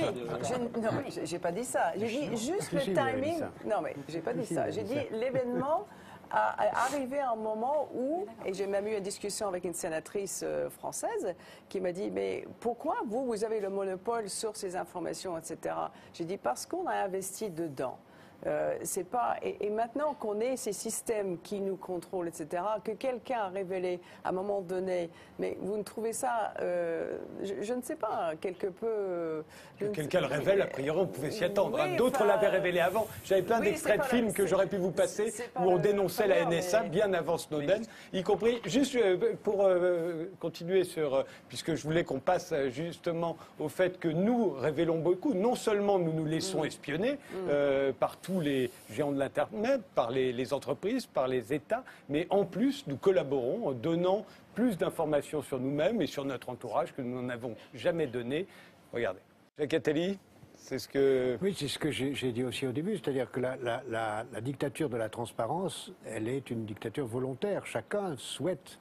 Moi, je n'ai pas de compte Facebook, donc j'en parle librement, mais chacun est libre de souhaiter le faire tout aussi... pour s'exprimer, parce que dans un univers de 7 milliards et bientôt 9 milliards, on a envie d'exister, on a envie de raconter son journal, de raconter sa vie, d'être en situation de rompre la solitude. Et cette rupture de la solitude, on croit qu'elle est simplement liée à quelques amis. En réalité, elle est une façon de se donner en spectacle au monde et de créer les conditions que ce spectacle soit utilisé par d'autres. Donc ça n'a rien à voir avec la Stasi. C'est une Stasi volontaire. Monsieur, je suis là, j'ai envie de vous dire ce que je fais. Et il faut vraiment reconstruire une éthique de la transparence. Je crois que ça va aller très très loin d'ailleurs. Je suis convaincu que ça va aller jusqu'à la transparence de la vie privée de façon beaucoup plus grande qu'aujourd'hui, où on aura des gens qui auront des relations multiples de façon transparente. Aujourd'hui, elles sont encore cloisonnées, elles seront un jour transparentes. Et l'éthique va être totalement bouleversée par cela. Et les États, dans la mesure où les États observent tout le monde, ne sont qu'un accoucheur de cette dictature de la transparence, où la seule façon de fuir sera de se débrancher totalement, d'aller sur une île déserte virtuelle ou réelle, mais à condition de pouvoir démontrer au monde qu'on ne le fait pas pour créer les conditions d'une action criminelle. Parce que se couper au nom de la vie privée, se couper au nom de la vie privée pour préparer un attentat, c'est pas acceptable. Mais le grand luxe de demain, ce ne sera pas le nombre d'amis qu'on aura sur Facebook, c'est la solitude dont on pourra s'enorgueillir. Ce que vous êtes en train de nous expliquer, c'est que quiconque aujourd'hui voudrait se débrancher, se déconnecter, ne plus être traçable, comme nous le sommes tous, immédiatement serait suspect et a priori la NSA lui tomberait dessus. Exactement. Voilà. C'est presque la preuve que c'est un futur criminel. Écoutez, s'exposer au monde, pourquoi pas? On a tous, surtout à l'adolescence, un besoin de reconnaissance sociale, etc. Mais encore faudrait-il faire avec la connaissance et la compréhension des mécanismes sous-jacents. On vous dit Facebook, c'est cool, c'est plein d'amis, c'est une façon de publier sur Internet. Déjà, c'est pas une façon de publier sur Internet, c'est une façon de publier sur Facebook. Donc vous ne publiez qu'aux gens qui sont sur Facebook. Et là, beaucoup de gens, oui, moi j'y suis pas, vous non plus apparemment. Donc, beaucoup de gens n'ont pas confiance de ça. Il y a un compte Facebook en mon nom qui met mes articles. Mais je ne dis rien de moi. Pareil, vous avez l'impression sur Facebook que vous allez pouvoir communiquer avec vos amis. Les révélations récentes montrent que vous communiquez avec vos amis et Facebook et la NSA.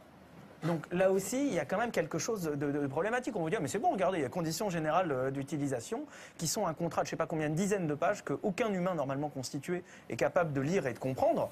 Et en plus de ça, il y a des pans de la loi américaine qui sont secrets, avec une cour secrète qui rend des décisions secrètes et qui font plier ces entreprises et les obligent à divulguer de l'information au-delà de ce qu'il y a dans les conditions générales de vente. Donc ce que l'on voit, c'est que l'architecture de ces systèmes est profondément politique. Et que s'il faut faire comprendre quelque chose à nos citoyens, c'est cette nature politique, c'est la véritable nature de cette architecture, de notre infrastructure de communication. C'est comme signer un contrat sans savoir lire, qu'aller sur Facebook en se disant c'est cool, je vais pouvoir exposer toute ma vie. Et j'espère que les gens vont comprendre ça. J'ai vu récemment qu'11 millions de personnes ont quitté Facebook. Et j'encourage les gens qui nous regardent ici à se poser la question de qu'est-ce que ce serait de quitter Facebook, de quitter Google, de quitter un Mac ou un ordinateur sous Windows pour aller vers les logiciels libres et reprendre le contrôle de son information. Entre l'internaute et Facebook, il y a peut-être un truc qui s'appelle l'État aussi.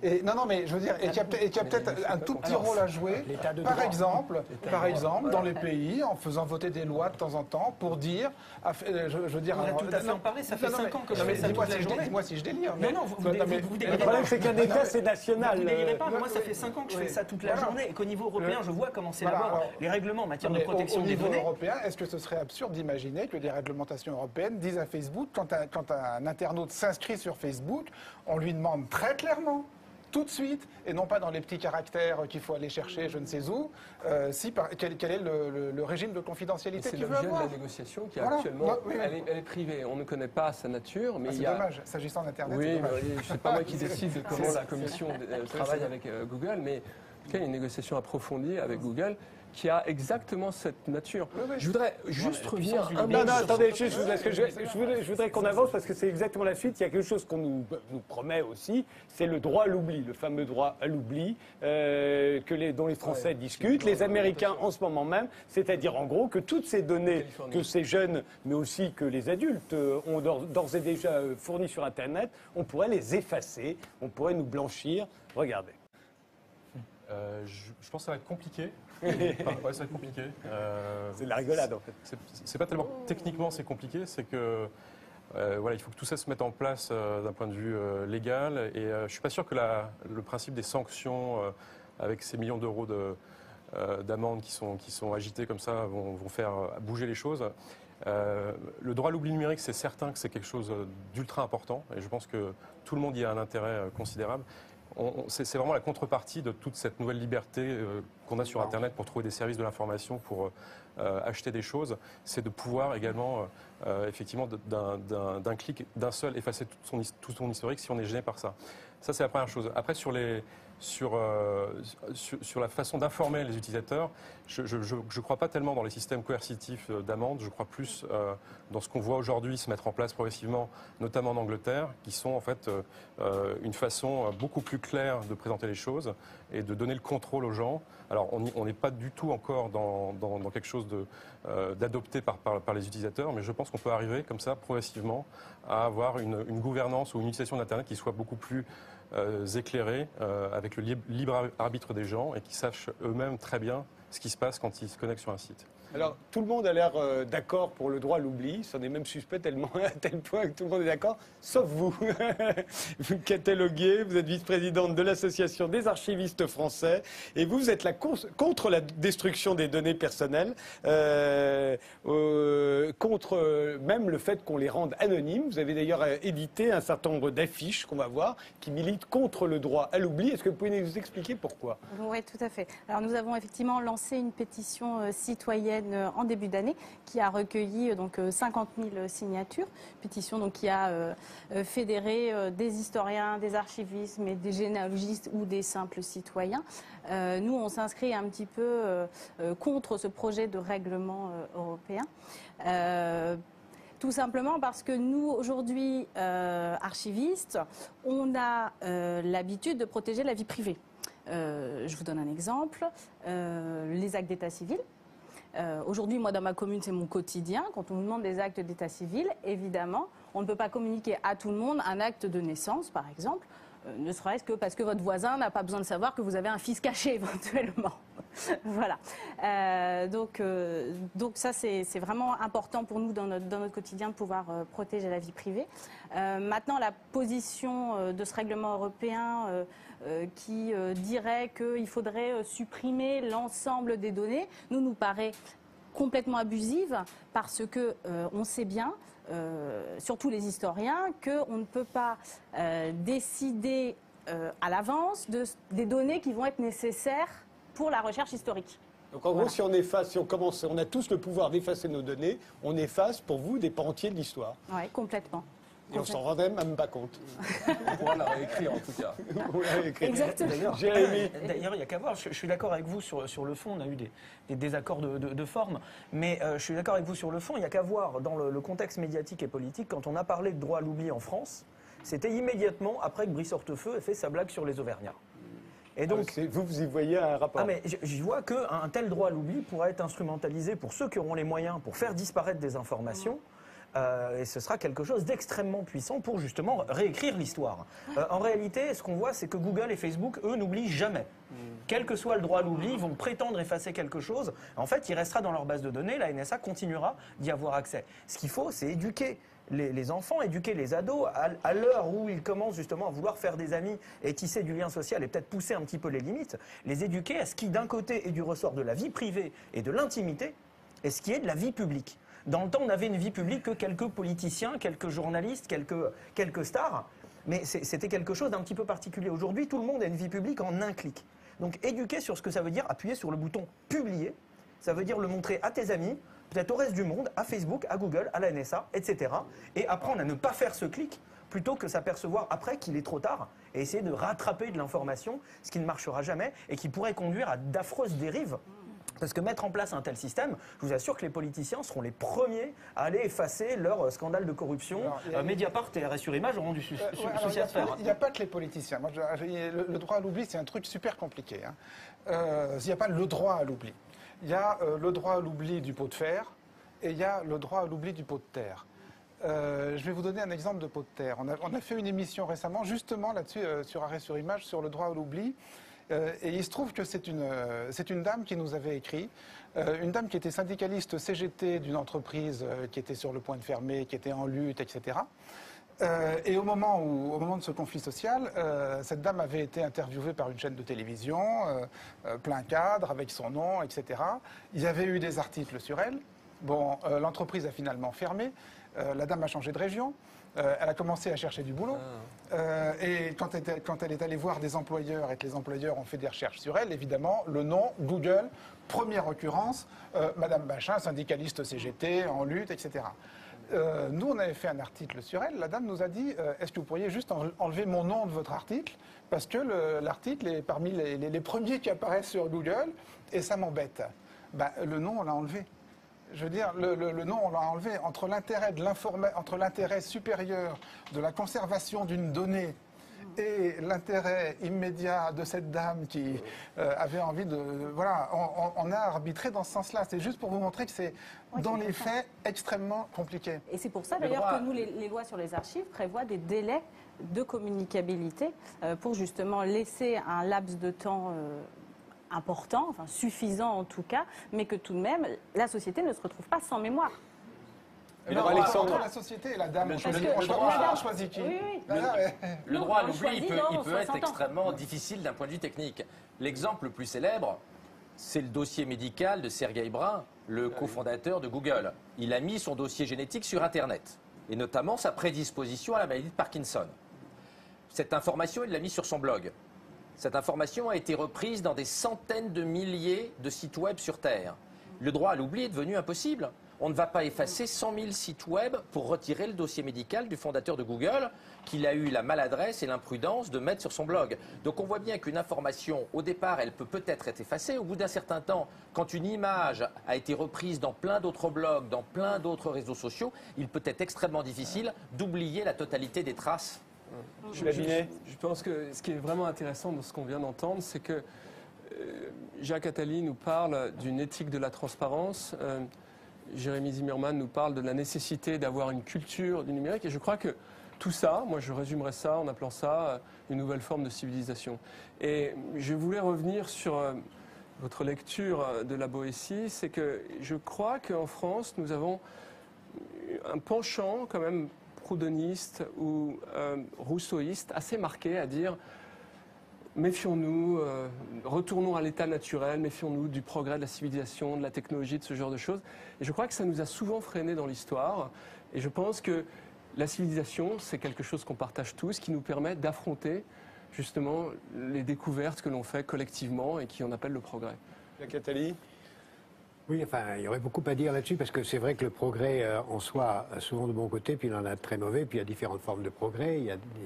On pourrait imaginer des progrès dans la maîtrise de soi, dans la lutte contre la violence, dans la méditation, dans le contrôle de son propre pulsion de mal. Et là, il y a beaucoup de progrès à faire, en particulier liés aux neurosciences et à l'usage des techniques d'autres civilisations, qui d'ailleurs conduiront à quelque chose qui va être le grand danger d'après-demain, c'est la transmission de pensée. C'est-à-dire, on a déjà des technologies qui permettent, avec les lunettes, dont Google n'est qu'un exemple, de pouvoir communiquer sur Internet simplement par mouvement des yeux. Je peux animer un écran d'Internet et donc le faire connaître à quelqu'un d'autre. Donc la transmission de pensée existe. Si la transmission de pensée existe, l'entrée dans mon cerveau pour savoir ce que je pense, est aussi pas loin. Donc, ce n'est pas de la science-fiction de dire que l'éthique de la transparence va aller jusqu'à l'éthique de l'inconscient et de la mise à disposition de l'inconscient au reste du monde. C'est tout à fait vertigineux et je pense qu'il est plus qu'urgent d'y penser. Non, mais enfin, je ne savais pas que j'étais proudhoniste, mais en fait, je suis vraiment contente d'entendre qu'effectivement, il n'y a pas que le progrès technologique, il ne s'agit pas de revenir à l'âge de pierre, il ne s'agit pas de renoncer à tout ça, il s'agit juste de poser des enjeux qui deviennent un débat public et qui permettent de juste essayer de décoder ce qui peut être de l'ordre du marketing et qui en fait sert à agréger des datas, à mettre des algorithmes dessus, à prédire des comportements d'achat et des standardisations de vie, parce que c'est aussi ça qui va, c'est qu'on va être de plus en plus efficace, de plus en plus pareil. Et donc j'étais contente d'entendre que voilà, peut y avoir aussi des progrès qui consistent à aussi s'inspirer de civilisations anciennes ou pas, qui utilisent d'autres techniques qui ne sont pas de la technologie, etc. Je fais 3 quarts d'heure de méditation chaque jour. Ah bah, je vous félicite. Matt Skumber, d'ailleurs, ce fameux algorithme de Google qui consiste à comment est-ce qu'une fois que Google, moteur de recherche, on lui demande quelque chose, il va nous faire un certain nombre de propositions. Pourquoi celle-là-ci est-elle la première? C'est le fameux algorithme de Google. Ah, voilà. Est-ce que c'est pas tout simplement, au fond, ça, le poids de la masse? C'est-à-dire, c'est la masse qui parle à ce moment-là. Quand vous triez par pertinence, en réalité, c'est le poids de la masse, corrigé par Google. C'est une question qui est très complexe parce que on pourrait presque dire le contraire. C'est-à-dire qu'il y a 10 ans, Google vous proposait un seul résultat, qui était le résultat de l'algorithme. Donc il avait absorbé tout le web. Il avait des classements très précis qui vous donnaient un résultat qui était le même pour tout le monde. Et en fait, aujourd'hui, avec toutes les données qui sont récoltées, en fait, ils sont capables de vous proposer un résultat personnalisé. Des résultats différents. C'est ça qui interroge beaucoup, c'est qu'en fait, chacun du coup, à sa propre vérité. Et ça, Et paraît-il, son propre prix de billet d'avion aussi. Si on veut tous aller au même endroit, en fonction de ce qu'on a déjà fait sur notre ordinateur, on va nous proposer des billets d'avion plus ou moins chers. C'est le même principe qui rentre en jeu. Effectivement, c'est la collecte de données, l'analyse de ces données sur un mode algorithmique et qui permettent effectivement de personnaliser le contenu. Après, on peut se poser la question de savoir est-ce que je préfère un contenu qui m'est personnalisé ou un contenu universel. Donc là, on est sur 2 échelles de totalitarisme un petit peu extrêmes. Mais voilà, après, moi, je pense que dans l'équilibre général, il y a cette question d'éducation sur laquelle je suis parfaitement d'accord. Je pense que c'est des choses qui doivent... Toutes ces révolutions, elles ne marchent que si vous êtes éclairé, si vous avez un libre arbitre et si, dès le début, on vous informe, on vous éduque sur ce que ça veut dire. Et voilà, donc ça c'est très important. On peut y arriver, et certainement pas, comme on le voit parfois dans des écoles, en faisant intervenir la police pour parler de Facebook, mais plutôt en prenant ça sous l'angle peut-être de la vie sociale à l'école ou des choses comme ça. Et je pense que je suis assez d'accord avec l'avis considère qu'on a une façon très négative quand même de présenter tout ça, et qu'il y a énormément de choses qui sont positives et qui... Attendez, je vais vous finir l'émission positivement, vous allez voir, avec vraiment une note heureuse. Et là, on va voir le progrès que représente la technologie. Je vous propose de finir avec les vraies stars du net. Bonsoir, bienvenue sur le plateau de Ce Soir ou Jamais. Vous êtes espionnés, nous sommes espionnés, tout le monde est espionné, État, entreprises, particuliers, et tout le monde se laisse espionner. Sommes-nous les victimes du plus grand, du plus puissant système de surveillance de tous les temps? On en débat ce soir avec Jacques Attali. Vous venez de publier Pour une économie positive, une 50aine de propositions pour réorienter le capitalisme vers la prise en compte du long terme. Et le 4 novembre sort votre Histoire de la modernité, ou comment l'humanité pense son avenir, de l'invention du vêtement, qui est sans doute la première manifestation d'une première modernité, jusqu'à nos jours. Gilles Babinet, vous avez créé 9 sociétés en 25 ans, donc MusiWave, revendu 6 ans plus tard pour 139 millions d'euros, et Captain Dash, spécialisé dans le big data, c'est-à-dire le volume massif de données. Je rappelle qu'il s'en crée chaque jour des milliards qui vont d'un message sur Internet à un bulletin météo, en passant par un signal GPS de téléphone portable. En 2011, vous avez été le premier président élu du Conseil national du numérique, et depuis 2012, vous êtes digital champion, c'est-à-dire responsable des enjeux du numérique pour la France auprès de la Commission européenne. Hélène Vasilina, vous êtes américaine, géopolitologue, vous vivez en France depuis 25 ans, professeur associé de communication internationale au CELSA. Vous êtes la présidente d'une entreprise de conseil en stratégie. Daniel Schneiderman, vous êtes journaliste, fondateur du site Arrêt sur Image sur Internet. Vous avez beaucoup écrit sur Internet et les réseaux sociaux. Votre dernier livre, Où le sang nous appelle, raconte une famille libanaise, celle de Chloé Delhomme, votre co-auteur, dont l'oncle n'est autre que Georges Ibrahim Abdallah, condamné à perpétuité pour complicité d'assassinat. Il entame ce week-end sa 30e année de détention en France, ce qui lui vaut l'étiquette de plus vieux prisonnier politique d'Europe pour tous ceux qui soutiennent, qui réclament sa libération, dont la Ligue des droits de l'homme. Flore Vasseur, vous êtes écrivain, c'est vous qui avez préfacé en France le livre Underground, où Julian Assange, le fondateur de Wikileaks, racontait son éducation sentimentale et technologique. Vous avez également préfacé Le Monde de 2030, vu par la CIA. Et votre nouveau roman, En bande organisée, est sorti fin août. Il met au prix 7 étudiantes d'HEC avec la crise financière internationale. Puis vous êtes l'une des signataires de l'appel des 32, exigeant davantage de transparence et de sécurité dans l'exploitation des données personnelles sur Internet. Jérémy Zimmerman, cofondateur de la Quadrature du Net, qui défend les droits et les libertés des citoyens sur Internet. Vous revenez du Brésil, où vous avez participé à la rédaction d'une constitution de l'Internet en réponse aux révélations sur l'espionnage des citoyens par la NSA. Non, je me trompe. Bon, alors pardonnez-moi, je croyais. Vous avez également publié avec Julian Assange Comment Internet nous espionne et comment résister. Ça, c'est bien sorti en mars dernier. Je ne dis pas de bêtises. Pas terrible.